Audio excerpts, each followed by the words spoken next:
How to make more money with your photography business every month with little to no extra work. Hey everybody, welcome back to the vlog. So, we're once again sitting here on the comfy couch. Thank you so much for joining me this morning. So, today we're going to be talking about making more money with your photography business. We talked about it in the last video a little bit. You guys had some amazing ideas on what you guys do and what you don't do and how you make the money today when it's literally much harder than it was yesterday, right guys? So I'm going to give you a quick tip, something that I do that literally makes me anywhere from about $500 to $1,000 every single month extra without me having to do any work or basically no work. I'm going to give you that tip. Now, before I get into that, let me just preface all this with the old days, what we used to do. All right, what we used to do. Now, years ago, we would shoot on film, and then all of the film, it looked like this, right?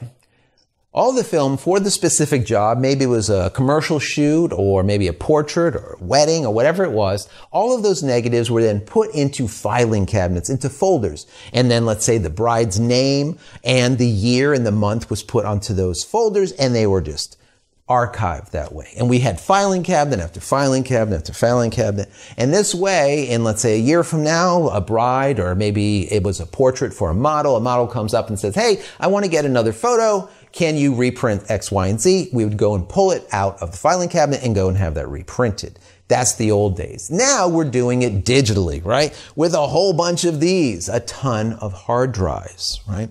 The photographs that we're shooting are getting larger and larger and larger, and the amount of data and storage they're taking up becomes more and more and more. And it kind of gets problematic. You know, how many of you guys have like either bare bones drives like this or those little RAID array drives that you get, like those little desktop drives, and you have a ton of them piled up.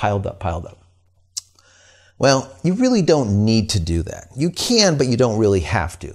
All of those images that are on those hard drives are just money, just laying all over the floor. You just have to bend over and pick it up. So let me start out with my process and what I do once a shoot is over. I come back into the studio and I download all of the pictures onto the PC. Then, before touching a single image, before opening a single image, I then make another backup of all those onto another hard drive. So now I have 2 copies of those original raw files.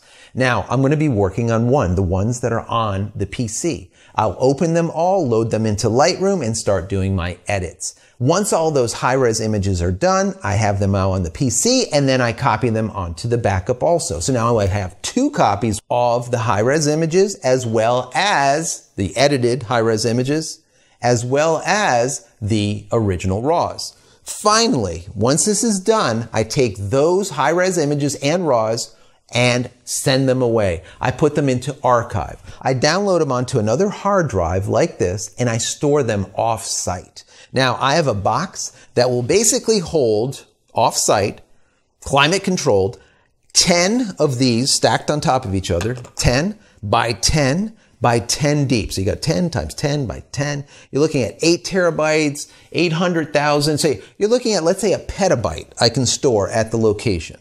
Now, it's a lot of data. Well, as we're getting larger and larger images and the megapixels are getting more and more and more, and now storing a lot of video, it goes by pretty quick. The bottom line is every single photograph that you have on these drives, okay, is money. It's just laying on the street that you have to pick up. So how do we make money with all of these archived images? Well, let me take it back into the past once again. We used to have all of these pieces of film inside that filing cabinet. We would pull out the folder after 12 months and contact the client and say, hey, your photographs are here, your negatives are here, and we're going to dispose of them. We only keep them for a year's time. Would you like to purchase them? Now, let me tell you guys, about 50% of the time, the people will say yes. And of course, it has to do with how much you're charging for them. If it's a portrait shoot, maybe it's $100. If it's a wedding, maybe it's $500. Whatever the case might be. If it's a commercial shoot, it might be $2,000. It really depends on what you can get for your images and what type of images they are. But the bottom line is, people will buy them. Now, how is this important? Number one, that's all you have to do now is download those images to an SD card, fire them off to them in the mail, and you get money for it.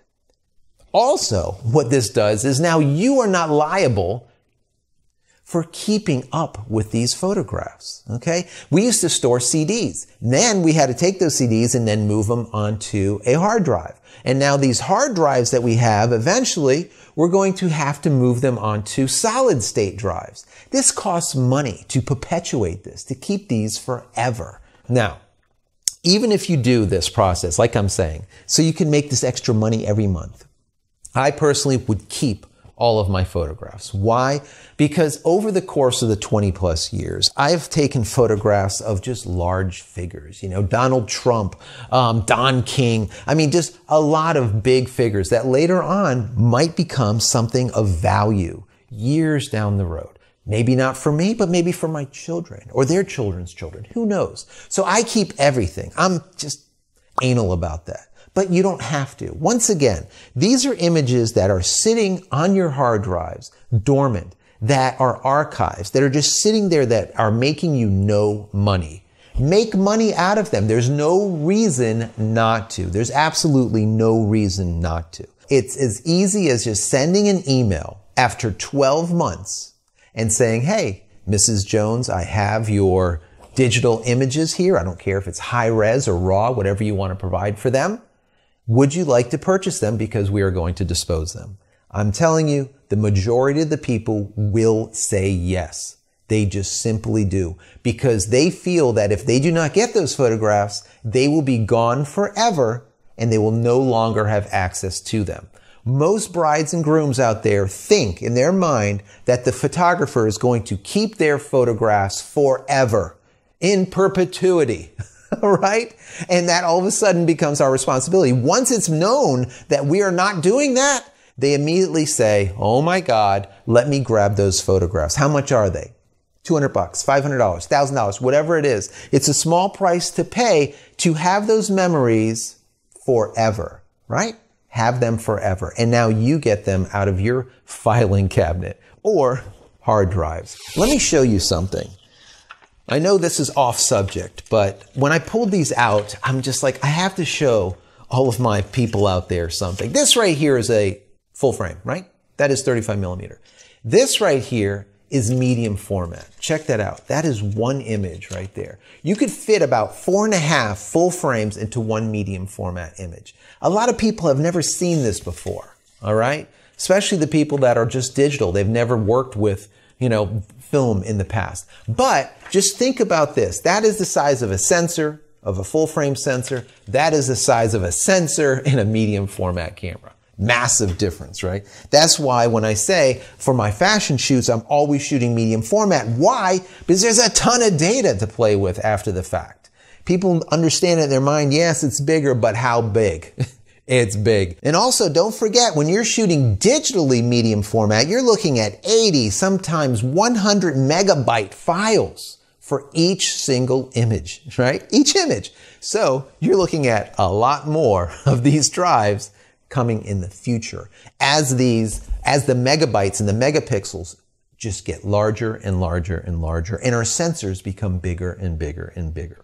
So anyways, guys, that's it. I hope that you enjoyed this content. I hope that you got something out of it. And it is definitely my hope that you're going to make more money every single month after I've given you this tip. And please, in the comment area below, please talk about what you also do to make more money. And if you have tried this technique, has it worked for you? How much more money are you making every month? All right? Please write in the comment area. Let us all know. Share your thoughts with the community. Share what you have done and if it has worked or not with the community. We all benefit from each other from these vlogs that I do. All right, guys. So that's it. Once again, if you enjoy my content, throw me a big, massive thumbs up. That would be stellar. Don't forget to smash that subscribe button so you get all my content when it becomes available. And click the bell icon so when it is available, you will be notified of it. And finally, head over to my website, JCristina.com, where you can find all the photography tools I've invented over the years for you and me. I hope there's something there that you like, and if there is, please pick it up and support me.